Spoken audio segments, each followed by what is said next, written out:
Assalamualaikum warahmatullahi wabarakatuh. Alhamdulillahirabbil alamin nadzalal furqana ala abdihi liyakuna lil alamin nadhira wa huwal ladzi ja'ala laila wan nahar khilfatan liman arada yadzakara aw arada syukura. Asyhadu an la ilaha illallah wa asyhadu anna Muhammadan abduhu wa rasuluh.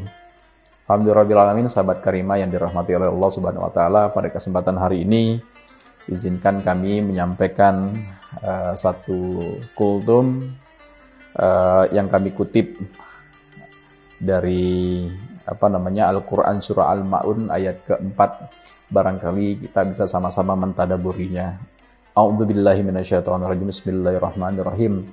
Fawailul lil musallin alladzina hum an sholatihim sahun.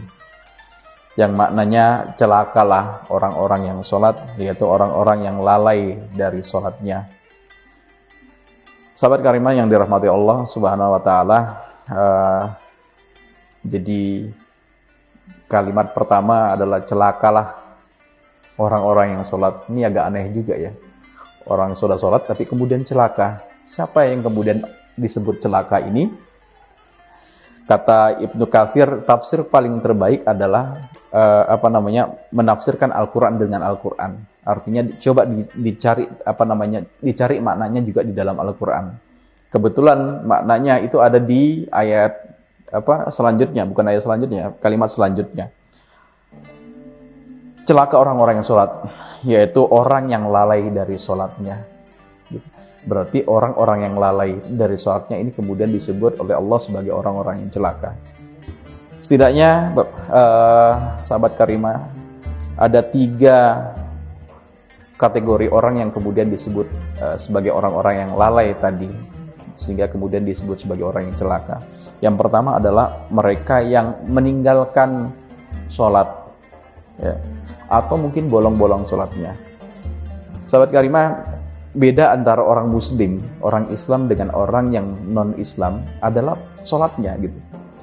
Jadi jangan kita berharap kemudian, atau jangan kita berharap misalnya kita melihat orang-orang yang non-muslim sholat, pasti tidak mungkin sholat gitu, karena memang tidak diajarkan dalam pemahaman ajaran mereka, dan sholat hanya diajarkan dalam ajaran kita. Sehingga perbedaan antara orang-orang yang non-muslim, orang-orang kafir dengan orang-orang muslim itu terletak pada sholatnya. Kemudian yang kedua, bolong-bolong begitu. Kata Ibnu Mas'ud, demi Allah mereka tidak meninggalkan semua sholat. Andai mereka meninggalkan sama sekali tidak sholat, mereka kafir. Namun mereka tidak menjaga waktu sholat. Jadi mereka itu sholat tapi kemudian tidak menjaga waktu sholatnya, begitu. Kalau Nabi mengatakan bahkan itu menjadi ciri-ciri orang yang munafik, ya, sebagaimana sabda beliau, itulah sholatnya orang munafik. Ya, mereka duduk-duduk santai sambil lihat-lihat matahari. Kalau zaman sekarang mungkin sambil main handphone gitu ya, atau sambil nongkrong-nongkrong begitu. Kemudian hingga matahari menjelang terbenam, dia kemudian sholat dengan gerakan yang cepat sekali seperti mematuk 4 kali begitu, dan dia tidak mengingat Allah kecuali hanya sedikit. Jadi ciri yang pertama, orang yang lalai yang pertama adalah mereka yang tidak sholat, atau bahkan sholatnya bolong-bolong, sengaja ditunda-tunda sholatnya, sehingga kemudian dia tidak mendapatkan keutamaan di dalam sholat. Bentuk lalai yang kedua adalah tidak perhatian dengan rukun-rukun sholat. Ada banyak sekali rukun sholat, niat, kemudian takbiratul ihram, dan seterusnya. Membaca surah Al-Fatihah juga merupakan rukun di dalam sholat. Penting bagi kita untuk kemudian membenarkan, belajar cara membaca surah Al-Fatihah yang benar. Kemudian rukun yang lain yang sering kali terlalaikan adalah rukun tu'maninah gitu. Tu'maninah itu berhenti sejenak gitu ya, berhenti sejenak, kemudian tenang begitu sebelum kemudian lanjut ke rukun sebelumnya. Misalnya kalau kita takbiratul ihram, Allahu Akbar, itu tenang sebentar dulu, jangan langsung kemudian dikebut dengan bacaan Al-Fatihahnya. Setelah selesai Al-Fatihah juga tenang dulu, baru kemudian ruku pun tenang dulu, baru kemudian i'tidal juga tenang dulu sampai tegak semua tulang-tulangnya begitu, baru kemudian dilanjut dengan membaca bacaannya. Setelah itu baru kemudian sujud. Tu'maninah. Nah, tumanina ini sering kita lalai, sahabat sekalian. Kemudian bentuk kelalaian yang ketiga adalah lalai tidak memperhatikan penyempurnaan sholat. Misalnya softnya gitu, softnya kemudian bolong-bolong ya.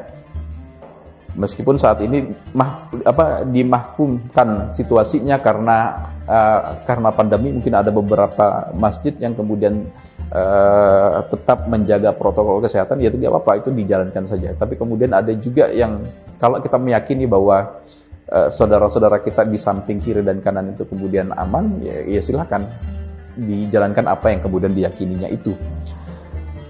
Penyempurnaan sholat lainnya adalah memperhatikan pakaiannya, pakaiannya nggak sembarangan gitu. Bedakan antara berangkat ke pasar dengan berangkat ke masjid, ya. Bedakan antara menghadap dengan teman-teman kalian dengan menghadap Allah Subhanahu wa taala, pencipta kita. Termasuk juga penyempurnanya adalah berjamaah. Kita tahu bahwa perbedaan antara sholat berjamaah dengan sholat sendirian itu 27 derajat. Beberapa ulama kemudian menyimpulkan bahwa pengertian derajat itu adalah sholat.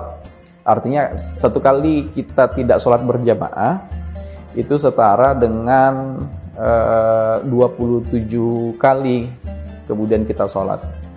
Artinya satu kali tidak berjamaah itu seolah-olah kita ketinggalan 27 kali sholat, atau setara dengan kurang lebih sekitar 6 hari sholat. Lumayan jauh perbedaannya ya. Jadi hal ini juga menjadi penting begitu, dan masuk dalam kategori kelalaian sehingga kemudian disebut sebagai orang yang celaka tadi, sebagaimana disinggung di awal ayat tadi. Sahabat karimah yang dirahmati Allah, barangkali ini 3 hal yang perlu kita perhatikan agar kemudian kita tidak disebut sebagai orang-orang yang lalai, sebagai orang-orang yang celaka di dalam sholatnya. Mudah-mudahan kita termasuk sebagai orang-orang yang diberikan kekuatan untuk bisa menjaga sholat kita, sehingga ini bisa kita banggakan nanti, ya. Pahala sholat ini bisa kita banggakan, kita panen hasilnya nanti di akhirat kelak. Barangkali demikian yang dapat kami sampaikan. Saya kira assalamualaikum warahmatullahi wabarakatuh.